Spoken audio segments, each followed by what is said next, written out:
Well, hello again and welcome back to Beechcroft. I think before I show you what I've been up to, I just want to take a minute just to thank everybody for the support, their ideas, suggestions from my last video with those troublesome engines. It's just so reassuring to know there's so many people out there willing to offer advice and guidance. There's quite a lot of doom and gloom when you read some reports and listen to some videos about this hobby, but you know, I'm so overwhelmed with the amount of response I've had. I've got some ideas of what to do now. I am looking for a rolling road, which is going to help me, but I'm desperate to get back to doing some work on the layout. So I just thought I'd show you really what I've been up to. But as I say, just thank you so much to everybody who's taken the time to offer the support.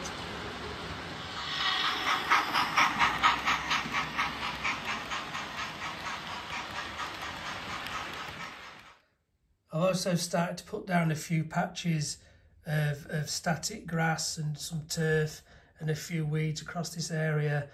Still need to add some more colour and variation into it, but it's just starting to hopefully look like it's a bit unkempt and it's not been weeded or tended to in this area. I've got to get some LED lights for the Loco shed. I'm just looking online at the minute for those. I have just bought this little flickering brazier kit from Model Railway Scenes. I'd never heard of those till I watched a YouTube channel, that Model Railway guy. So I had a look on there and I saw one of these. The 3 volt, and all my lighting does run off 3 volt. So my thinking was I'm going to paint this up, and I'll either put it near the cover where the shovel the coal into the coaling tower, or I may put it outside the little office building. But I'll get it painted up first, get it wired in and just see what it looks like. So I've just painted the little brazier up, added it onto the line, wired it in to the rest of the lights on the Loco yard. So it is just a 3 volt one again, and it's got one of those little flickering LEDs in there. I've just put a few little tiny shards of wood into a pile next to it, so they've got a bit of a supply to fill it up once it burns out.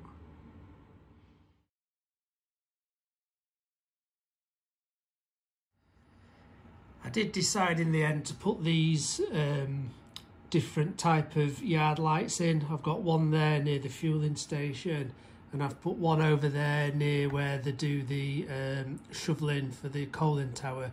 As you can see, I've got a bit of a dodgy bulb on one. I don't know whether I've just pulled the wire too hard when I was wiring it in. But from time to time it flickers and goes off, which I suppose in reality that does happen to lights. So I'm not too fussed about it. Give it a gentle tap and it comes back on. The hardest thing I'm trying to find is some figures, some 00 gauge little people, figures, workmen really, to put across this yard. It looks deserted at the minute. Now everywhere I'm looking online and different sites, they all seem to be modern construction work, and obviously they won't fit this scene. So I keep searching. There's lots of cheap variations from China, which to be fair don't look great. So I'm a bit of a loss at the minute, still trying to keep looking. So maybe if anybody's got any ideas or anyone that you use to get your figures from, ideally workmen for this area, labourers and the such like, just to bring it to life a little bit, please do just let me know. Add something in the comments, because it'll really help me, because I'm starting to scratch my head a little bit now. So I'm turning my attention to this maintenance shed now. It's just a single line one, as you know. I've got lighting in the inspection pit, but obviously I need some interior lighting for it as well, just a small LED. But I'm looking at the exterior, and it's got 2 on each side. It's got like a floodlight there, one at the back there, and then same on the other side. Now, I was thinking, would it be nice if you could somehow get these to actually light up? I'm not bothered about that side because there's nothing going on there, but it might be nice to light this area where all some of the equipment is. So I don't know if it's possible to get something to replace these with.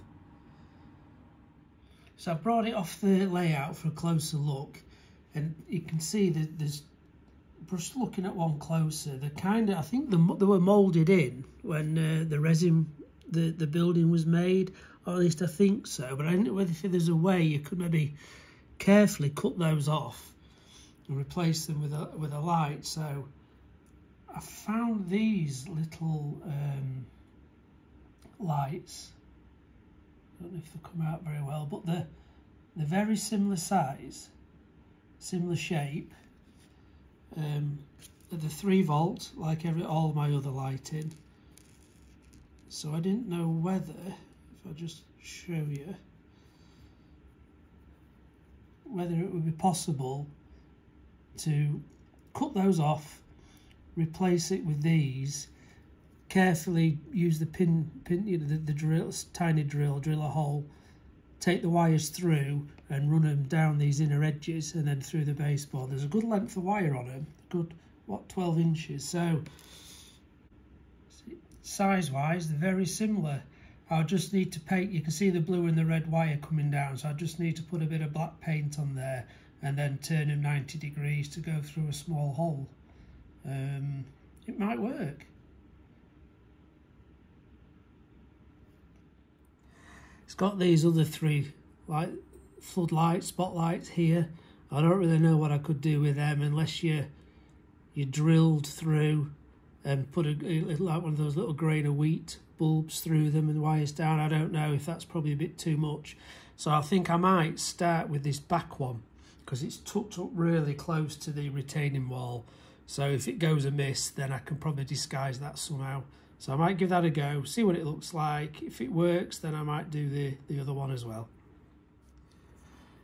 Well, I plumped for it and as carefully as I could snipped it off.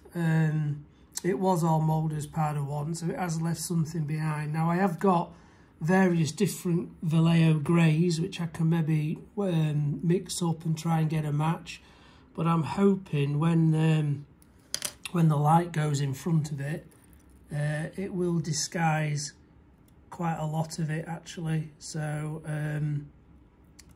hopefully I'll get away with that. Let's have a look.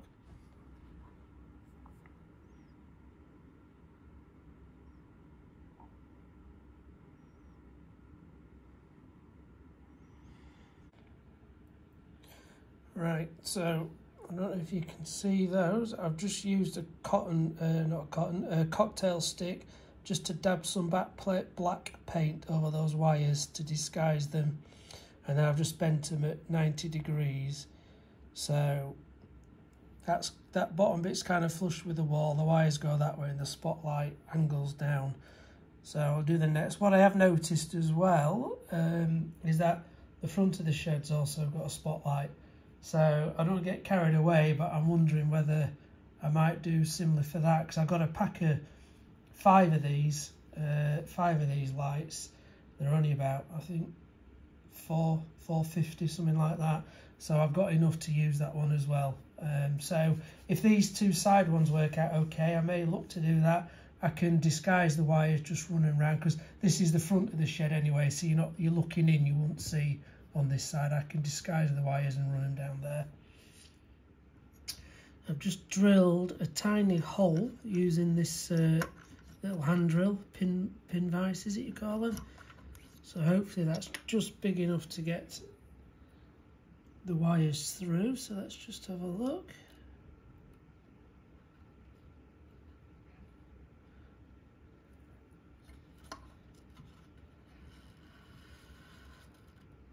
So hopefully the light will sit.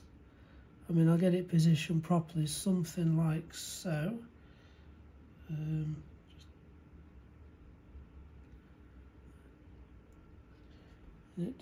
It's kind of angled, so it does point down. I can put that how I want it, but I think we'll get away with that. So I'll continue and do the other one, glue them in place, and then tidy up all the wires. Right, I've glued the lights, the dab of super glue, where I think I want them. just going to see what it looks like now. I've just quickly wired them up. I'm just going to test them with a battery. Just see if they give off the effect I'm hoping for.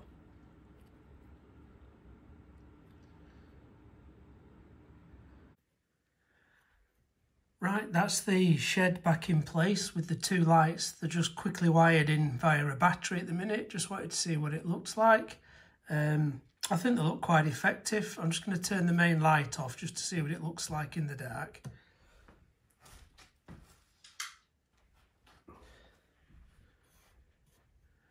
So it does light that area up, and quite pleased with that actually.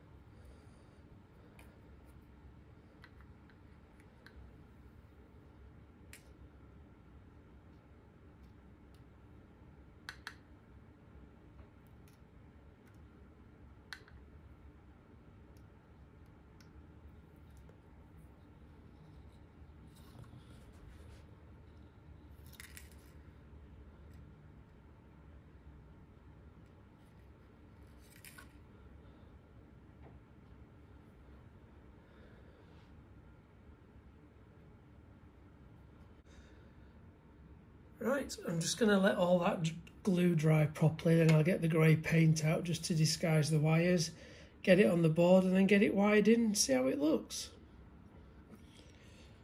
I am expecting a delivery today, some CLS timber, some plasterboard, insulation and some plywood ready to do this wall, so I am going to have to bite the bullet and properly tidy this area up. I seem to tidy it every week, but I think all I'm doing is moving bits around, so it's time to really get down to this.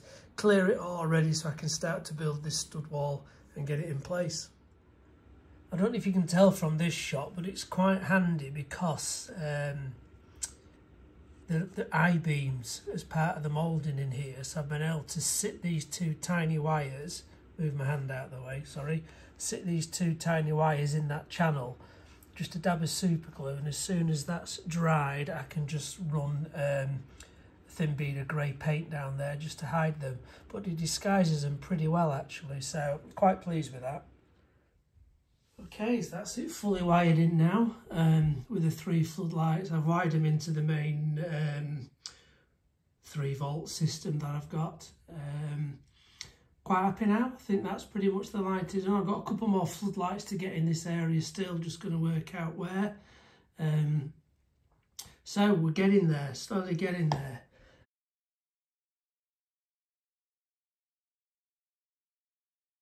What I did really want to get done, if I just move you around, was this area here. I wanted to get it finished. Now, I ordered a couple of laser cut buildings over a fortnight ago on eBay. It said they'd be here within 5 days. It's way past the delivery date. I've contacted the seller and heard nothing, unfortunately. But I need those to be able to just work out whereabouts I'm going to put them so I can do all the scenics around there. So a bit disappointed with that. I'm probably going to have to go raise a dispute with eBay because I just can't get any response from the seller. Unfortunate.